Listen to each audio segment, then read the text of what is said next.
Hello friends, I welcome you all to my channel GBSF good versus bad, success versus failure. दोस्तों, वैसे तो हम हर दिन women empowerment के बारे में बहुत लोगों से सुनते हैं, पर जब सवाल ये आए कि ये मुमकिन कैसे होगा तो सबके मुंह पे ताले लग जाते हैं। आज भी हमारे देश में कई लड़कियां स्कूल नहीं जा पाती तो कहीं लड़कियां पढ़ी लिखी होने के बावजूद भी जॉब नहीं कर पाती। पर दोस्तों, आज से करीबन 60 साल पहले गुजरात की 7 बहनों ने वुमेन एम्पावरमेंट क्या होता है ये करके दिखाया था। 7 बहनों के द्वारा शुरू किए गए लिज्जत पापड़ महिला गृह उद्योग की मिसालें आज हर जगह दी जाती है। लिज्जत पापड़ महिला गृह उद्योग में आज करीबन 50,000 महिलाएं शामिल है। हर एक महिला इस लिज्जत पापड़ गृह उद्योग की मालिक है और होने वाले फायदे और नुकसान की एक समान भागीदार है। तो चलिए दोस्तों, बिना समय व्यर्थ किए लिज्जत पापड़ की कहानी को शुरू से जानते हैं। दोस्तों, ये बात है 1959 की, जब मुंबई में रह रही 7 गुजराती बहनें अपने और अपने परिवार की जीवनी को अच्छी और बेहतर बनाने के लिए कुछ काम करना चाहती थी। ये 7 बहनें थी जसवंती बहन, पार्वती बहन, उजमा बहन, भानु बहन, लागू बहन, जया बहन और गावड़े बहन। यहाँ मुसीबत यह थी कि उन्हें रसोई के अलावा किसी और चीज में कोई अनुभव नहीं था, जिसके चलते उन्होंने तय किया कि वो पापड़ का उत्पादन करेंगे और बेचेंगे। 7 बहनों के पास कुछ खास पूंजी थी नहीं, पर तभी उनने छगनलाल पारेख, जिसे छगन पापा के नाम से जाना जाता था, उन्होंने 7 बहनों के इस अभियान के लिए 80 रुपए की मदद की। जिसके बाद उन्होंने लक्ष्मीदास भाई से उनका घाटे में चल रहा पापड़ अभियान खरीद लिया। साथ ही पापड़ बनाने के लिए जरूरी माल सामान और सामग्री भी खरीद ली। और फिर 7 बहनें 15 मार्च 1959 को उनकी बिल्डिंग की छत पे इकट्ठा हुई और पापड़ बनाने का अभियान शुरू किया। पहले दिन उन्होंने करीबन 4 पैकेट पापड़ बनाए थे। ये पापड़ उन्होंने भुलेश्वर के किसी एक ब्रोकर को बेचे थे।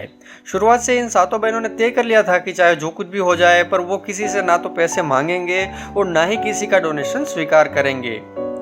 इस बिजनेस में छगन पापा ने 7 बहनों की बहुत मदद की। उन्हें समझाया कि कभी भी पापड़ की गुणवत्ता के साथ कॉम्प्रोमाइज मत करना।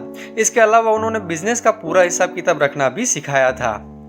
धीरे धीरे पापड़ की बिक्री बढ़ती गई, जिसके चलते ये 7 बहनें इतने सारे पापड़ नहीं बना पाती थी। जिसके बाद उन्होंने इस गृह उद्योग को कोऑपरेटिव अभियान बना दिया, जिसके तहत कोई भी महिला इस अभियान में जुड़ सकती है। वो इस अभियान से होने वाले फायदे और नुकसान दोनों में बराबर की हिस्सेदार होगी। इससे कहीं और महिलाएं इस अभियान से जुड़ती गई। अगले सिर्फ 3 महीनों में 25 से ज्यादा महिलाएं इस अभियान में काम करने लगी।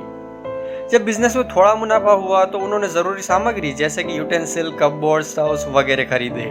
पहले साल में इस पापड़ अभियान ने 6,196 रुपए के पापड़ बेचे। जो पापड़ टूट जाते थे उन्हें वो पड़ोसियों को ऐसे ही दे देते थे।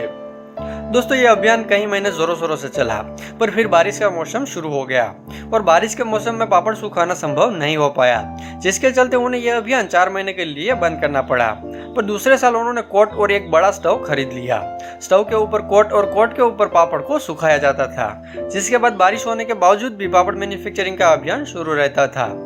दोस्तों, इस अभियान को देश और दुनिया के कई न्यूज़पेपर और मैगजीन में कवर किया गया। देखते ही देखते इसकी चर्चा कई क्षेत्रों में होने लगी। दूसरे साल की शुरुआत में करीबन 150 महिलाएं इस अभियान से जुड़ गई और साल खत्म होते होते करीबन 300 महिलाएं इस अभियान में काम करने लगी। दोस्तों, अब तक तो यह अभियान उन 7 बहनों की बिल्डिंग की छत पे ही चलाया जाता था, पर अब क्योंकि 300 महिलाएं इस अभियान में जुड़ चुकी थी, इसीलिए छत की जगह कम पड़ रही थी। जिसके चलते उन 7 बहनों ने तय किया कि अब से हर एक महिला को पापड़ बनाने के लिए जरूरी सामग्री उसके घर पे ही ले जानी होगी और वो वहीं पे पापड़ बनाएगी और सुखाएगी। जिसके बाद दूसरे दिन आके वो पिछले दिन के बने हुए पापड़ जमा करवाएगी और आज के लिए फिर से जरूरी सामग्री लेके जाएगी। इसके बाद चाहे कितनी भी महिलाएं इस अभियान में जुड़ना चाहे वो जुड़ सकती थी, क्योंकि जगह की कोई समस्या नहीं थी। दोस्तों, अब तक इस अभियान का कोई सही नाम नहीं रखा गया था, पर 1962 में एक कंपटीशन करवाया गया, जिसमें सबको अच्छा नाम सजेस्ट करना था। इस कंपटीशन में इनाम के तौर पे 5 रुपए तय किए गए थे, जिसमें धीरजबेन रूपारेल ने लिज्जत नाम सजेस्ट किया, जिसका मतलब गुजराती में टेस्टी होता है।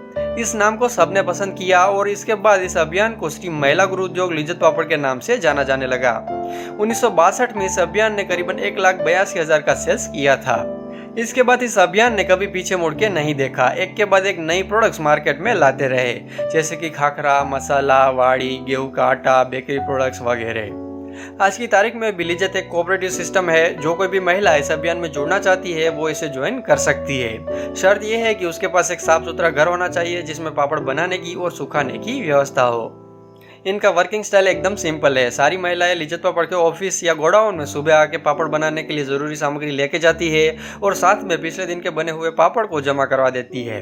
लिज्जत पापड़ उद्योग से जो भी फायदा होता है उसे सबके बीच समान रूप से बांटा जाता है।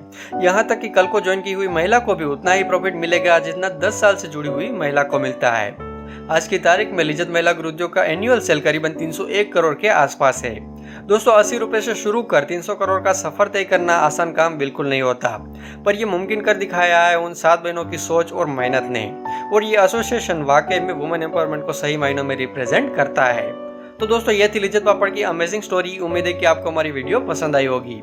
ऐसी नई नई वीडियोस के लिए हमारे चैनल को सब्सक्राइब कीजिए। धन्यवाद।